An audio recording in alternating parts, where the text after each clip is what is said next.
Bowen says Shane Gillis called to apologize for past offensive jokes right before he was fired from SNL. Saturday Night Live star Bowen is looking back on the controversial moments of his time on the show, where he found himself making headlines alongside the likes of Dave Chappelle and Shane Gillis. Young and Gillis joined the cast of SNL at the same time in 2019. But Gillis was abruptly fired just a week later when videos resurfaced of the stand-up comedian performing offensive and homophobic jokes.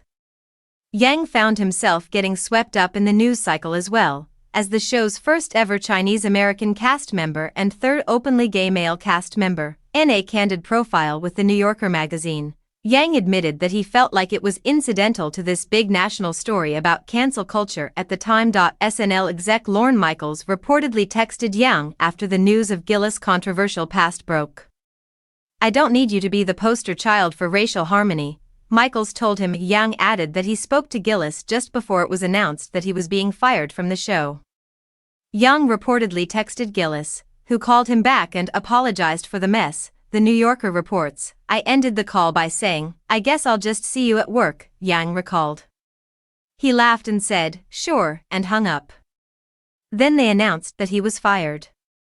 After his firing, Gillis issued a public statement noting that he's a comedian who pushes boundaries.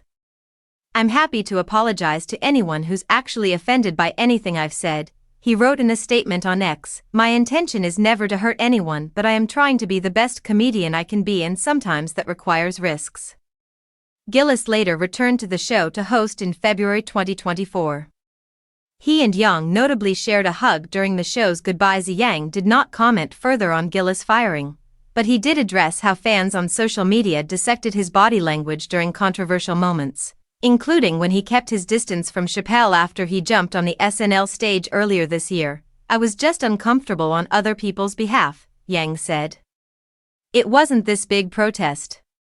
He added that seeing how fans responded to the moment taught me about my place on the show being kind of strange and unique. Yang spoke openly about how much he struggled with picturing himself on the Saturday Night Live stage at first. But, 5 years later, the comedian has proven himself to be a one-of-a-kind talent.